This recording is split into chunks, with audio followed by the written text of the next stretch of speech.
Vamos a trabajar este problema de balance de momento angular, que es el ejemplo 3.14 de White, donde se trabaja en una bomba centrífuga para la cual hay que computar el torque y la potencia que suministra, ¿sí?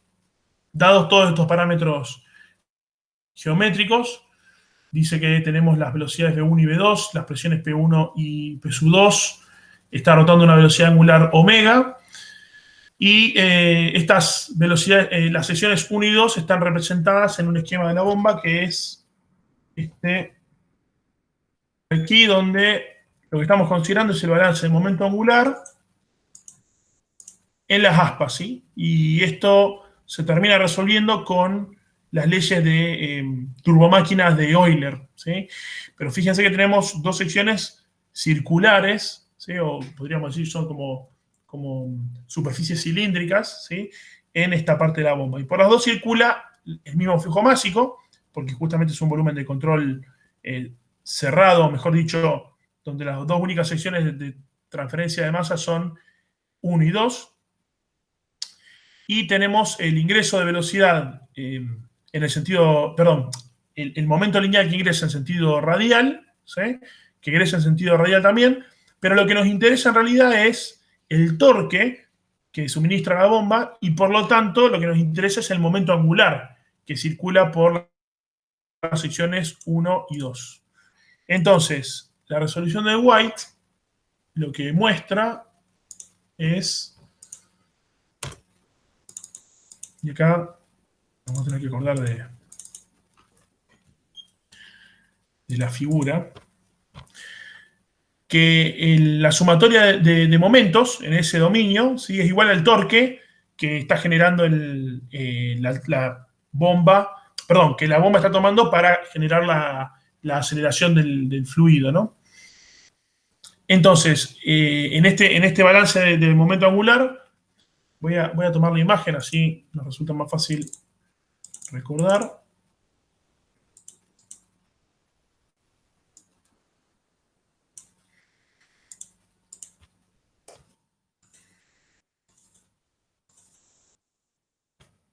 Ahora sí.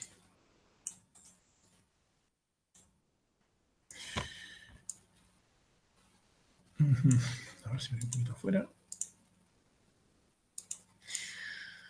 Bien, entonces ahora sí tenemos el balance del momento angular, que lo que dice es que la sumatoria de momentos, que en este caso es igual al torque que está suministrado por este eje, que hace rotar el rodete de la bomba, y ese torque tiene que ser igual a el balance de momento angular en este volumen de control entre las secciones 1 y 2, que básicamente es el flujo de momento que egresa de ese volumen de control por la sección 2 menos el que ingresa.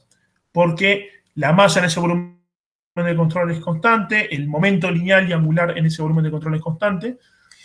Entonces, el flujo másico lo calcula simplemente en términos del caudal que está trabajando, que es el mismo que ingresa por aquí. O sea, estas flechas indican que todo el caudal que ingresa por acá sale por esta sección 1 y después sale por la sección 2 hasta la carcasa de la bomba, ¿sí? Y entonces el producto de R, que es la posición vectorial, la velocidad en cada una de estas secciones, se calcula como R2 por V2, y entonces, como el producto vectorial lo que preserva son las componentes normales, y justamente estos dos vectores, acá menciona el VT2, o sea, la velocidad tangente en la sección 2, y el VT1, también la velocidad tangente en la sección 1. Y esas son las que se preservan cuando uno hace el cálculo de momentos angulares, ¿no? Entonces, dados esos dos cálculos de momento angular, el torque T0 es directamente ρ por Q, que es este flujo másico, por el momento angular en la salida, que es R2 VT2, menos el momento angular en la entrada, R1 VT1, ¿sí? Y ese es el torque, que es la respuesta A. Ahora, para calcular la potencia, uno lo que podría hacer es directamente, si tenemos la velocidad angular omega, ¿cómo calculan potencia en un eje? Escucho, torque te dan por la velocidad, respuesta. torque por omega. Exactamente. Entonces, si vemos el libro, una vez que calcula el torque, una vez que calcula el torque, acá lo que propone es calcular la potencia como omega por el torque. ¿Sí? Y bien, ahí básicamente está Profe, resuelto el problema. Sí, como que no tenemos en ningún momento en cuenta la cantidad de aspas y supongo que cada aspa tiene que tener un cierto ángulo para que funcione, ¿o no? está muy buena Sí, la pregunta. eso estaba Justamente por acá, preguntar. sí, Yo, bien, que ahí no se está considerando como que las aspas son planas. bien. Acá todavía no se considera nada porque yo hice una trampa que es decir, bueno, tengo la velocidad tangencial en 2 y en uno, ¿sí? Esta y esta las conozco. Y en realidad eso va a depender de la forma que tengan las aspas, ¿sí? Del diseño del rodete. Lo que sí va a estar O sea, definido es la velocidad normal porque tiene que ver con el flujo másico. y de la cantidad también, Eh, porque, o sea, lo que no entiendo es que ponerle que te da la velocidad tangencial, tampoco integrás en ningún momento. O sea, esa velocidad tangencial no tendría que estar multiplicada por la cantidad de aspas, suponiendo que no tengo, que no sé cómo es el aspa, pero que sí tengo la velocidad tangencial. no, lo que está suponiendo acá es que en toda la sección yo tengo la misma velocidad. Entonces, en este punto, en este punto, en este punto, en este punto, es como que tengo infinitas aspas infinitamente Claro, lo finas integran. y por todas está circulando. En cierta forma está Claro, integrando esa velocidad tangencial en toda la circunferencia. claro, claro. Y fíjense que no terminé el problema porque cuando yo calculé el torque de esa forma que les decía, ignoré esto que está acá, ¿no? Que es importante, las velocidades tangenciales tienen que ser la velocidad de rotación, omega, por R1, ¿sí? Entonces, de esta forma, el torque sí queda expresado en términos de los parámetros del problema, porque uno sabe qué caudal quiere que circule por la bomba, a qué velocidad de rotación va a trabajar. Estas son cuestiones constructivas. Yo elijo qué radio exterior e interior del rodete voy a tener. Este es el fluido que está circulando, ρ. Y por lo tanto, una vez que tengo calculado el torque, acá lo que hace es calcular las velocidades normales a las que estaría circulando el fluido, ¿sí? Y acá habla justamente de el ingreso y el egreso idealizado del fluido en las puntas del aspa, perdón.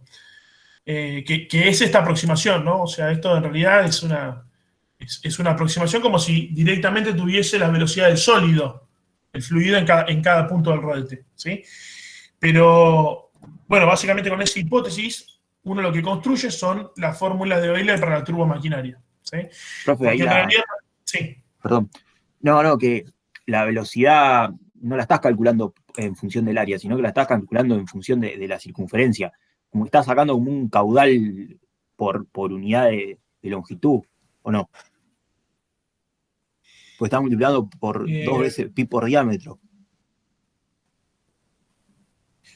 pi por diámetro aparece acá. Esto es lo que decís Claro. vos. O sea, Pero B es el ancho. está bien. Pensé B que era algún coeficiente. está Está bien, está acá. bien. Entonces el área esta es el área del cascarón cilíndrico, ¿sí? Sí, perfecto. Bien, bien, bárbaro. Cortamos también.